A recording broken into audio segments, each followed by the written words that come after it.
Welcome back to clean news Rajasthan. चलिए देखते हैं राजस्थान की 15 फटाफट बड़ी खबरों को।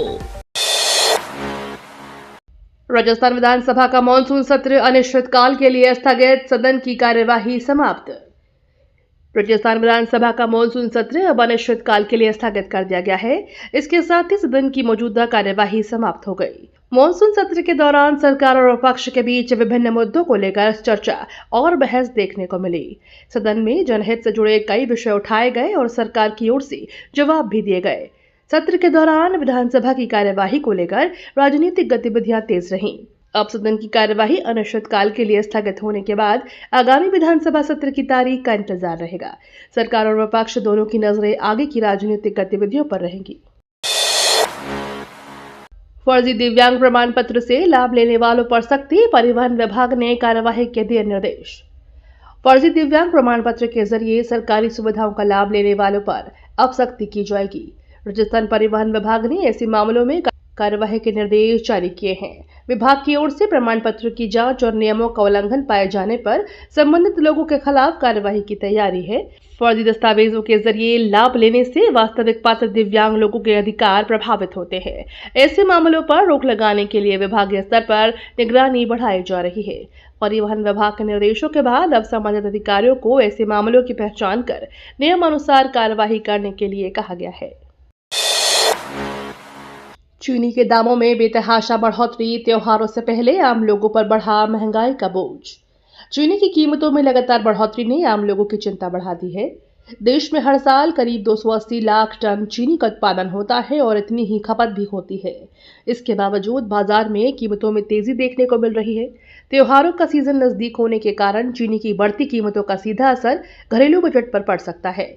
मिठाई और अन्य खाद्य पदार्थों की लागत बढ़ने की भी आशंका है।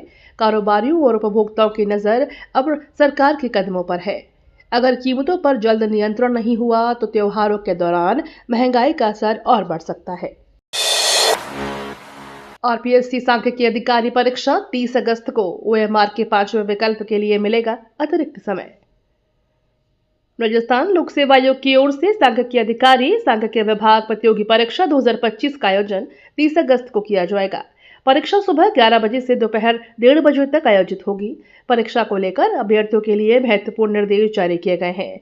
ओएमआर उत्तर पत्रक में 5वें विकल्प को भरने के लिए अभ्यर्थियों को 10 मिनट का अतिरिक्त समय दिया जाएगा। यानी निर्धारित परीक्षा अवधि समाप्त होने के बाद 5वें विकल्प को भरने के लिए अतिरिक्त 10 मिनट लगेंगे। अभ्यर्थियों को परीक्षा केंद्र पर समय से पहुंचने और आयोग के सभी दिशा निर्देशों का पालन करने की सलाह दी गई है। परीक्षा के दौरान ओएमआर भरते समय विशेष सावधानी बरतना जरूरी होगा। एसएमएस अस्पताल की 24वीं मंजिल पर उतरेगी एयर एम्बुलेंस, हेलीपैड की पहली तस्वीर सामने। जयपुर के सवाई मानसिंह अस्पताल में देश के सबसे ऊंचे आईपीडी टावर के हेलीपैड की पहली तस्वीर सामने आई है। निर्माणाधीन 24 मंजिला आईपीडी टावर की 24वीं मंजिल पर हेलीपैड तैयार किया जा रहा है। यहां एयर एम्बुलेंस सीधे उतर सकेगी। करीब 2000 वर्ग मीटर क्षेत्र में हेलीपैड की छत डाली जा चुकी है। इस सुविधा के शुरू होने के बाद गंभीर मरीजों को एयर एम्बुलेंस के जरिए अस्पताल तक पहुंचाने में काफी मदद मिलेगी। खासतौर पर इमरजेंसी और गंभीर चिकित्सा मामलों में समय की बचत होगी। यह सुविधा एसएमएस अस्पताल की अत्याधुनिक चिकित्सा व्यवस्थाओं में से एक महत्वपूर्ण उपलब्धि मानी जा रही है। घटिया मिड डे मील को लेकर अभिभावकों का हंगामा, स्कूल में मीडिया की एंट्री पर रोक। राजस्थान के एक स्कूल में घटिया मिड डे मील को लेकर अभिभावकों में नाराजगी देखने को मिली। भोजन की गुणवत्ता को लेकर अभिभावकों ने विरोध जताया और स्कूल प्रबंधन पर सवाल उठाए। मामले के सामने आने के बाद स्कूल में मीडिया की एंट्री पर भी रोक लगा दी गई। इससे विवाद और बढ़ गया। अब संस्था प्रधान और मिड डे मील उपलब्ध कराने वाले ठेकेदार की भूमिका सवालों के घेरे में है। अभिभावकों ने बच्चों को दिए जा रहे भोजन की गुणवत्ता की जांच और जिम्मेदार लोगों पर कार्यवाही की मांग की है। प्रशासन की जांच के बाद ही पूरे मामले की वास्तविक स्थिति स्पष्ट होगी। कृषि अधिकारियों को एआई प्रशिक्षण, किसान सेवाओं और प्रशासन में आएगा बड़ा बदलाव। राजस्थान में कृषि अधिकारियों को आर्टिफिशियल इंटेलिजेंस यानी एआई का प्रशिक्षण दिया जा रहा है। इसका उद्देश्य कृषि प्रशासन को आधुनिक तकनीक से जोड़ना और किसानों तक बेहतर सेवाएं पहुंचाना है। एआई आधारित कृषि प्रशासन से सरकारी योजनाओं की निगरानी, किसानों की समस्याओं के समाधान और सेवाओं की डिलीवरी में तेजी आने की उम्मीद है। अधिकारियों को तकनीक के इस्तेमाल के अलग अलग पहलुओं से परिचित कराया जा रहा है। सरकार का मानना है कि एआई के उपयोग से कृषि क्षेत्र में सुशासन को नया आयाम मिलेगा। साथ ही किसानों को समय पर और अधिक प्रभावी सेवाएं उपलब्ध कराने में भी मदद मिलेगी। मौसम की मार से फसलों को बचाएगी सरकार, राजस्थान के 41 जिलों में होगा बीमा। राजस्थान में मौसम की मार से किसानों की फसलों से होने वाले नुकसान को देखते हुए सरकार ने बड़ा कदम उठाया है। राज्य के 41 जिलों में फसलों को बीमा किया जाएगा। इसका उद्देश्य बारिश, ओलावृष्टि और अन्य प्राकृतिक आपदाओं से फसल प्रभावित होने पर किसानों को आर्थिक सुरक्षा देना है। सरकार की इस पहल से किसानों को नुकसान की स्थिति से राहत मिलने की उम्मीद है। फसल बीमा किसानों के लिए एक तरह का सुरक्षा कवच साबित होगा। कृषि क्षेत्र में मौसम की अनिश्चितता लगातार चुनौती बनी हुई है। ऐसे में बीमा योजना किसानों की आय और खेती को जोखिम से बचाने में अहम भूमिका निभा सकती है। मारपीट के बाद सीजेपी ने दूसरा स्कूल दौरा किया रद्द, बोले वहां भी लोग इकट्ठा।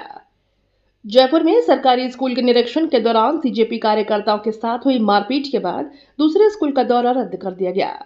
पार्टी की ओर से दूसरे स्कूल में सुबह 11:30 बजे जाने की तैयारी थी, लेकिन पहले स्कूल में हुए विवाद के बाद कई कार्यकर्ताओं के घायल होने के कारण कार्यक्रम स्थगित कर दिया गया। बताया गया है कि पहले स्कूल पहुंचने पर ग्रामीणों से विवाद हुआ और मामला मारपीट तक पहुंच गया।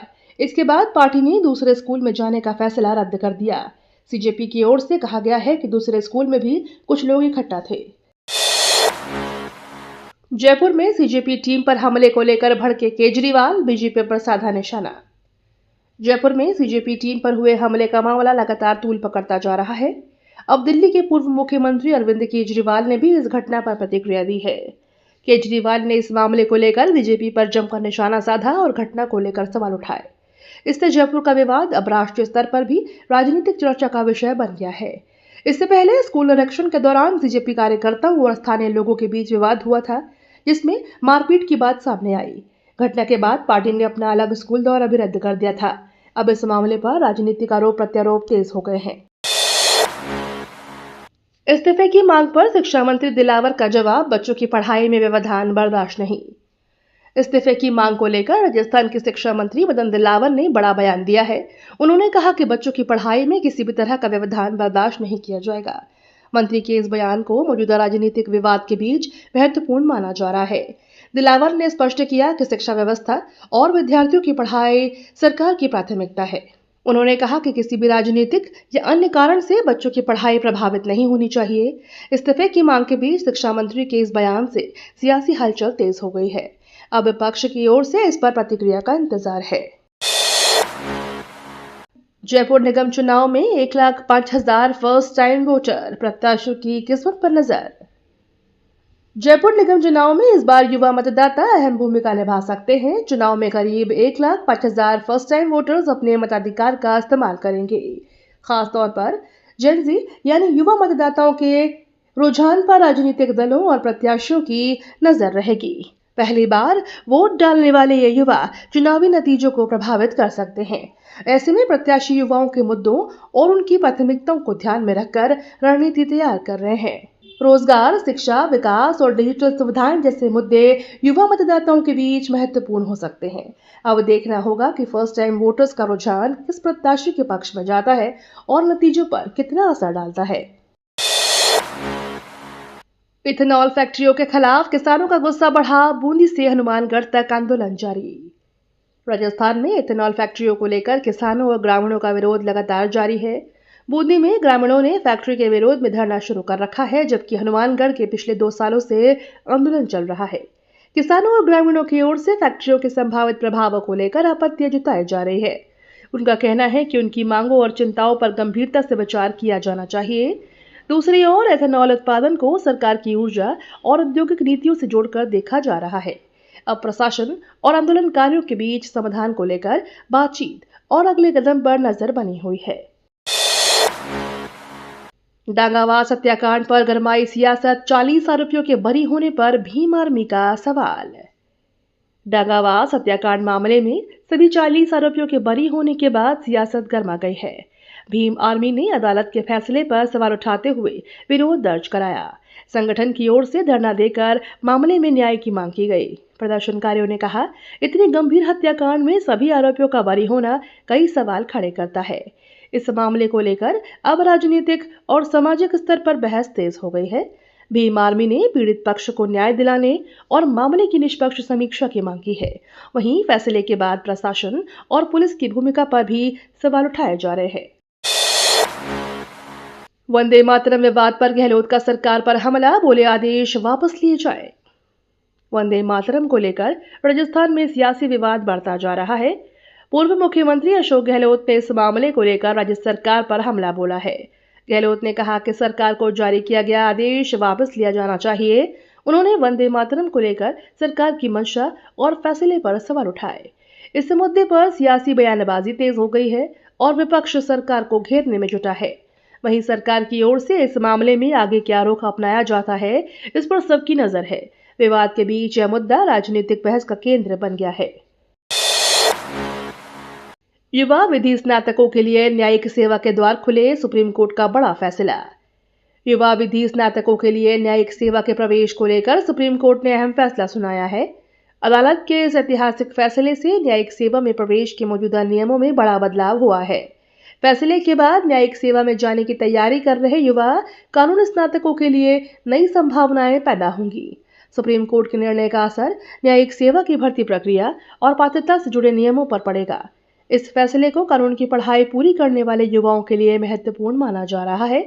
न्यायिक सेवा में करियर बनाने की तैयारी कर रहे अभ्यर्थी अब बदले हुए नियमों के अनुसार अपनी रणनीति तैयार करेंगे। निकाय चुनाव में डोटासरा जूली का भाजपा पर हमला, 2.5 साल के कामकाज का मांगेंगे हिसाब। राजस्थान में निकाय चुनाव 2026 को लेकर कांग्रेस ने भाजपा सरकार को घेरने की तैयारी शुरू कर दी है। कांग्रेस प्रदेश अध्यक्ष गोविंद सिंह डोटासरा और नेता प्रतिपक्ष टीकाराम जूली ने कहा कि वे जनता के बीच भाजपा के 2.5 साल के कामकाज का हिस्सा मांगेंगे। दोनों नेताओं ने सरकार के कामकाज को चुनावी मुद्दा बनाने के संकेत दिए हैं। कांग्रेस नेताओं का कहना है कि निकाय चुनाव में जनता के बीच जाकर सरकार के प्रदर्शन पर सवाल उठाए जाएंगे। चुनाव से पहले दोनों प्रमुख दलों के बीच सियासी बयानबाजी तेज होने की संभावना है। अब निकाय चुनाव में भाजपा और कांग्रेस के बीच सीधा मुकाबला देखने को मिलेगा। राजस्थान के चीफ सेक्रेटरी वी श्रीनिवास को 6 महीने का सेवा विस्तार। राजस्थान के मुख्य सचिव वी श्रीनिवास को केंद्र सरकार की ओर से 6 महीने का सेवा विस्तार दिया गया है। अब वे 28 फरवरी 2027 तक मुख्य सचिव के पद पर बने रहेंगे। उनके सेवा विस्तार को प्रशासनिक और राजनीतिक दोनों लिहाज से महत्वपूर्ण माना जा रहा है कि सरकार के साथ उनके बेहतर समन्वय और प्रशासनिक अनुभव को देखते हुए यह फैसला अहम है। इसके अलावा राज्य में चल रही कई महत्वपूर्ण योजनाओं और परियोजनाओं की निरंतरता भी सेवा विस्तार की बड़ी वजह मानी जा रही है। डबल इंजन सरकार के बीच केंद्र और राज्य के बेहतर तालमेल में भी उनकी भूमिका महत्वपूर्ण बताई जा रही है। बाघों के प्राकृतिक आवास को राहत, हाईकोर्ट ने NHAI विश्राम गृह और भूमि अधिग्रहण रोका। बाघों के प्राकृतिक आवास को लेकर राजस्थान हाईकोर्ट ने महत्वपूर्ण हस्तक्षेप किया है। हाईकोर्ट ने NHAI के विश्राम गृह और भूमि अधिग्रहण से जुड़े काम पर रोक लगा दी है। इस फैसले से वन्य जीवों और उनके प्राकृतिक आवास के संरक्षण को राहत मिलने की उम्मीद है। मामले में बाघों के आवास और पर्यावरणीय संतुलन को लेकर चिंताएं सामने आई थी। अदालत के आदेश के बाद संभावित परियोजनाओं पर फिलहाल आगे की कार्यवाही रोक दी गई है। वन्यजीव संरक्षण से जुड़े लोगों के लिए यह फैसला महत्वपूर्ण माना जा रहा है। अब मामले में आगे की सुनवाई और अदालत के अगले निर्देशों पर सभी की नजर रहेगी। जोधपुर में निकाय चुनाव के लिए 905 मतदान केंद्र, 1400 से अधिक वोटर नहीं। राजस्थान में निकाय चुनाव 2026 को लेकर तैयारियां तेज हो गई हैं। जोधपुर में मतदान के लिए कुल 905 मतदान केंद्र बनाए जाएंगे। चुनाव आयोग की व्यवस्था के मुताबिक किसी भी मतदान केंद्र पर 1400 से ज्यादा मतदाता नहीं होंगे। इससे मतदान प्रक्रिया को सुचारू बनाने और मतदाताओं को भीड़ को नियंत्रित करने में मदद मिलेगी। मतदान केंद्र पर जरूरी व्यवस्थाएं सुनिश्चित करने की तैयारियां भी की जा रही हैं। निकाय चुनाव को लेकर प्रशासनिक स्तर पर तैयारियों को अंतिम रूप दिया जा रहा है। मतदाताओं से अपील की जा रही है कि वे मतदान के दिन निर्धारित केंद्र पर पहुंचकर अपने मताधिकार का इस्तेमाल करें। बीसलपुर बांध के जलस्तर में 1 सेंटीमीटर बढ़ोतरी, 314 RL मीटर पहुंचा स्तर। राजस्थान के प्रमुख बीसलपुर बांध के जलस्तर में 1 सेंटीमीटर की बढ़ोतरी दर्ज हुई है। बांध का वर्तमान जलस्तर 314 RL मीटर पहुंच गया है। वहीं बांध के भराव क्षेत्र में त्रिवेणी की ऊंचाई 2 मीटर 40 सेंटीमीटर दर्ज हुई है। जलस्तर में मामूली बढ़ोतरी के बावजूद बांध और उसके आसपास के इलाकों पर लगातार निगरानी रखी जा रही है। त्रिवेणी क्षेत्र में पानी की स्थिति पर भी प्रशासन की नजर बनी हुई है। बीसलपुर बांध राजस्थान के कई इलाकों के लिए महत्वपूर्ण जल स्रोत है। ऐसे में जलस्तर में होने वाला बदलाव लगातार चर्चा में रहता है। जयपुर में बिना लाइसेंस दवा कारोबार पर कार्यवाही, 1,40,000 रुपए की दवाएं जब्त।